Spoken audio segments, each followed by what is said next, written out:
আরব বিশ্বের অনেক দেশে বিরাজমান রাজনৈতিক ব্যবস্থার বিরুদ্ধে একটি বিকল্প চালিকা শক্তি হয়ে উঠেছে ইসলামপন্থী রাজনীতি বা রাজনৈতিক ইসলাম, যে দলগুলো সরকারের বিরুদ্ধে জনগণের মতামত প্রকাশের প্রাথমিক উৎস হিসেবে কাজ করছে।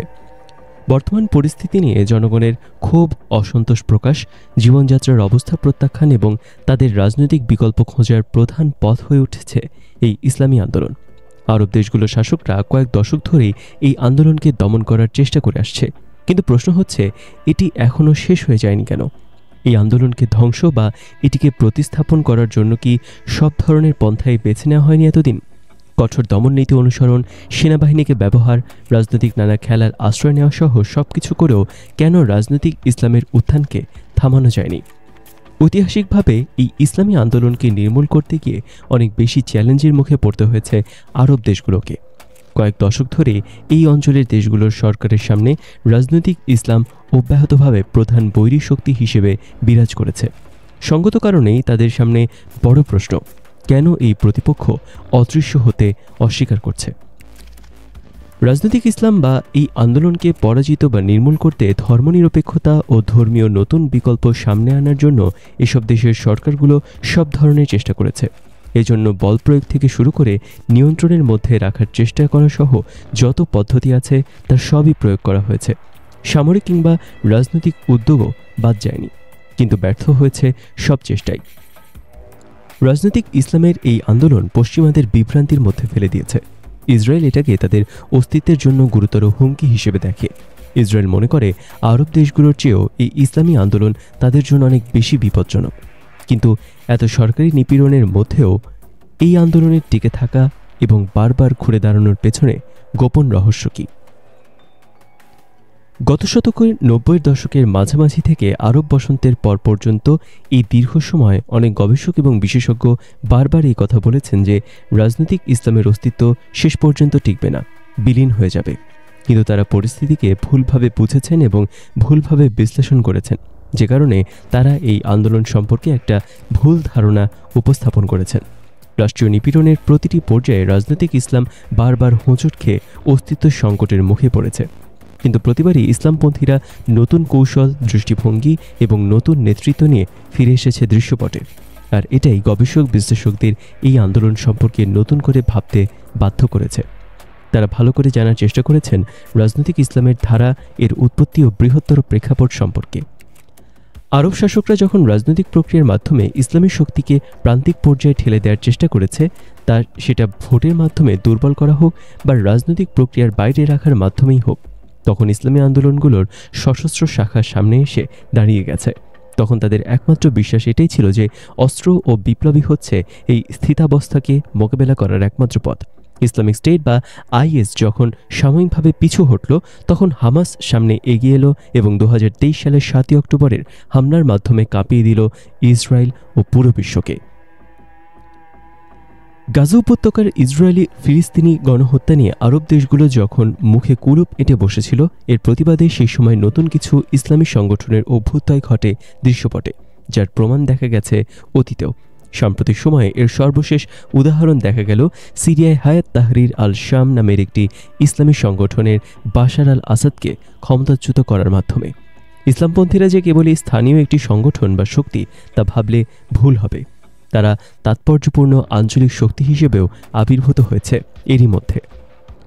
আন্তর্জাতিক রাজনীতিতেও তারা ভালোভাবে নিজেদেরকে অন্তর্ভুক্ত করে ফেলেছে। এই অঞ্চলে তুরস্কের ভূমিকার সঙ্গে জড়িয়ে পড়েছে হায়াত তাহরির আল শাম। অন্যদিকে ইরানের সমর্থন পুষ্ট হয়ে কাজ করছে লেবাননের হিজবুল্লাহ ও গাজার হামাস। তুরস্কের সঙ্গে অবশ্য হামাসের ঘনিষ্ঠ সম্পর্ক রয়েছে। আরব বসন্ত এবং প্রতিবিপ্লবের প্রায় 1.5 দশক পরও ইসলামপন্থীরা যেমন নিশ্চিহ্ন হয়ে যায়নি, তেমনিভাবে তারা পিছুও হটেনি। আরব রাষ্ট্রগুলোয় বর্তমান ব্যবস্থার বিরুদ্ধে ইসলামী আন্দোলনগুলোর আবেগপূর্ণ বক্তব্য ও ধর্মীয় আবেদন এক ধরনের ধর্মীয় মুক্তি সংগ্রামের রূপ নিয়ে জনগণের সামনে হাজির হয়েছে। এটা এই কারণে হয়নি যে তারা খুবই শক্তিশালী, এমনকি তারা বর্তমান ব্যবস্থার বিকল্প হিসেবে কোনো নির্ভরযোগ্য সমাধানও তুলতে পারেনি, বরং ইসলামী আন্দোলনগুলোকে আরব শাসকদের রাজনৈতিক বৈধতার দিক থেকে যে রাষ্ট্রীয় সংকট তৈরি হয়েছে সেটার প্রতি বিশেষ গুরুত্ব দিয়েছে তারা। এই মুহূর্তে ইসলামপন্থীরাই আরব বিশ্বের ক্ষুব্ধ জনগোষ্ঠীর কাছে বিকল্প হিসেবে গ্রহণযোগ্যতা পেয়েছে। এসব দেশের সরকারগুলো নিরাপত্তার নামে গণতন্ত্র ও স্বাধীনতাকে হরণ করেছে এবং আরব জনগণকে কোণঠাসা ও অবদমিত করে রেখেছে দীর্ঘদিন ধরে। অথচ তারা অর্থনীতি, সামাজিক ও রাজনৈতিক ক্ষেত্রে সবার কাছে গ্রহণযোগ্য ও নির্ভরযোগ্য কোনো বিকল্প তুলে ধরতে পারেনি। ইসরায়েলের গণহত্যার মুখে গাজার ফিলিস্তিনিদের সামনে কোনো কিছুই তুলে ধরতে পারেনি আরব বিশ্বের সরকারগুলো। অথচ এসব দেশের সরকার শক্তিশালী সামরিক বাহিনী গঠন এবং আধুনিক সমরাস্ত্র কেনার জন্য বিপুল অর্থ ব্যয় করছে। আর এসব করতে গিয়ে তারা নিজ দেশের জনগণের কল্যাণ ও স্বাধীনতাকে কেড়ে নিয়েছে। একই সঙ্গে তারা ইসলামপন্থীদের দানব হিসেবে জনগণের সামনে তুলে ধরার চেষ্টা করে আসছে। কিন্তু নতুন প্রজন্ম এখন আর সরকারের এসব কথায় কোনো গুরুত্ব দিচ্ছে না, কারণ সরকারের নানা ব্যর্থতার মাসুল দিতে হচ্ছে তরুণ প্রজন্মকে। সঙ্গত কারণেই তারা তাদের দেশের বর্তমান অবস্থাকে পরিবর্তনের বিকল্প হিসেবে গুরুত্ব দিতে নারাজ। ধর্ম হলো জনগণের জন্য আফিম। কার্ল মার্কসের এই বিখ্যাত উক্তির বিপরীতে দাঁড়িয়ে গেছে ইসলামী আন্দোলনগুলোর ধর্মীয় এবং আবেগপ্রবণ বার্তা, এবং এগুলোকে কাজে লাগিয়ে জনগণের মধ্যে মুক্তির আদর্শ এবং এক ধরনের বার্তা ছড়িয়ে দিচ্ছে। আরব শাসকরা যতদিন পর্যন্ত গণতন্ত্র, স্বাধীনতা ও সামাজিক ন্যায়বিচার প্রতিষ্ঠার এবং একই সঙ্গে অভ্যন্তরীণ ও আঞ্চলিক চ্যালেঞ্জগুলো মোকাবেলা করার বাস্তবসম্মত বিকল্প খুঁজে দিতে ব্যর্থ হবে, ততদিন ইসলামপন্থীদের জনপ্রিয় হয়ে ওঠার এই ধারা অব্যাহত থাকবে। অন্যদিকে উদার ও বামপন্থী রাজনৈতিক দলগুলো সহ অন্যান্য রাজনৈতিক শক্তিগুলো এখনও ইসলামপন্থীদের জনপ্রিয় বিকল্প হিসেবে জনগণের কাছে গ্রহণযোগ্য হয়ে উঠতে পারেনি। ফলে ইসলামপন্থীরাই গত কয়েক দশক ধরে আরব বিশ্বের অনেক দেশে রাজনৈতিক শক্তি হিসেবে নিজেদের অবস্থানকে সংহত করেছে অনেকটাই। আরব ও ইসলামী বিশ্বের দেশগুলোর রাজনীতি ও রাষ্ট্রের সঙ্গে ধর্মের সম্পর্ক কী হবে তা নিয়ে এখনও কোনো সুস্পষ্ট সমাধান পাওয়া যায়নি। এ বিষয়ে এই ধরনের স্পষ্টতা ইসলামপন্থী আন্দোলনগুলোর জন্য শক্তির উৎস হিসেবে কাজ করছে। এর কারণ হচ্ছে তারা ধর্মের মাধ্যমে ধর্মনিরপেক্ষ আন্দোলনগুলোর বিরোধিতা করতে পারছে। এই পরিস্থিতি বর্তমান সময়ের জন্য প্রাসঙ্গিক, কারণ বিভিন্ন সময় পরিচালিত জরিপে দেখা গেছে আরব সমাজে এখনও ধর্মের অনেক বেশি প্রভাব রয়েছে। বিগত কয়েক দশকে আরব বিশ্বে কয়েকটি দেশে ধর্মনিরপেক্ষতা প্রতিষ্ঠার চেষ্টা করা হলেও তা শাসক গোষ্ঠীর চাপিয়ে দেওয়া নীতি অনুসরণের কারণে অনেকাংশেই ব্যর্থ হয়েছে। সেন্টার অফ মিডল ইস্ট স্টাডিজের পরিচালক নাদের হাশিমি তার ইসলাম, সেকুলারিজম অ্যান্ড লিবারেল ডেমোক্রেসি বইয়ে লিখেছেন, ইসলামপন্থীদের রাজনৈতিক প্রক্রিয়ার বাইরে রাখা, তাদের কোণঠাসা করে প্রান্তিক অবস্থানে ঠেলে দেওয়া, আটক করা বা নির্বাসনে পাঠানোর মাধ্যমে রাজনৈতিক ইসলামকে মোকাবেলা করা মোটেই সম্ভব নয়। বরং রাজনৈতিক ইসলামকে মূলধারার রাজনীতির সঙ্গে গভীরভাবে যুক্ত করার মাধ্যমেই কেবল এটাকে মোকাবেলা করা যাবে। সেটাই হবে উপযুক্ত পন্থা।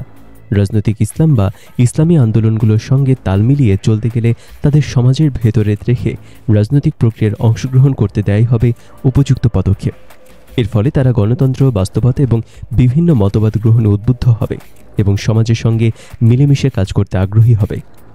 অনেক আরব দেশ ইসলামপন্থীদের প্রভাব কমিয়ে ধর্মীয় ক্ষেত্রকে পুনর্বিন্যাস করার বা নতুনভাবে গড়ে তোলার পদক্ষেপ নিয়েছে। তারা ধর্মীয় ক্ষেত্রে ইসলামপন্থীদের প্রভাব কমাতে আইনের আওতায় থেকে ধর্মীয় বিধান বা ফতোয়া জারি, মসজিদে খুতবা দিয়ে জনগণকে প্রভাবিত করা এবং ধর্মীয় নির্দেশনা প্রদানের এখতিয়ার বা নিয়ন্ত্রণ রাষ্ট্রের হাতে থাকার পদক্ষেপ নিয়েছে। মিশরের রাষ্ট্রবিজ্ঞানী সাইফ এল-দিন আবদেল ফাত্তাহ এই নীতিকে অভিহিত করেছেন ধর্মের জাতীয়করণ হিসেবে। কয়েকটি আরব দেশের সরকার বিগত কয়েক দশক ধরে অনাদরে পড়ে থাকা সরকারি ধর্মীয় প্রতিষ্ঠানগুলোর গুরুত্ব বাড়ানোর পদক্ষেপ নিচ্ছে, যাতে এসব প্রতিষ্ঠান আরব সমাজে ধর্মীয় বিষয় পরিচালনায় সক্রিয় ভূমিকা রাখতে পারে। অন্যদিকে কিছু দেশ আবার রাজনৈতিক ইসলামের বিকল্প হিসেবে সুফি ইসলামকে সামনে নিয়ে আসার কথাও চিন্তা করছে, কারণ সুফি ইসলাম রাজনীতি থেকে বিচ্ছিন্ন হয়ে আধ্যাত্মিকতা নিয়ে ব্যস্ত থাকে। কিন্তু বাস্তবতা হচ্ছে এইসব নীতির অধিকাংশই ব্যর্থতায় পর্যবসিত হয়েছে। বরং রাজনৈতিক ইসলামই এখনও আরব বিশ্বের সরকারগুলোর সামনে বড় চ্যালেঞ্জ হয়ে দিন দিন আরও শক্তির সঞ্চার করছে।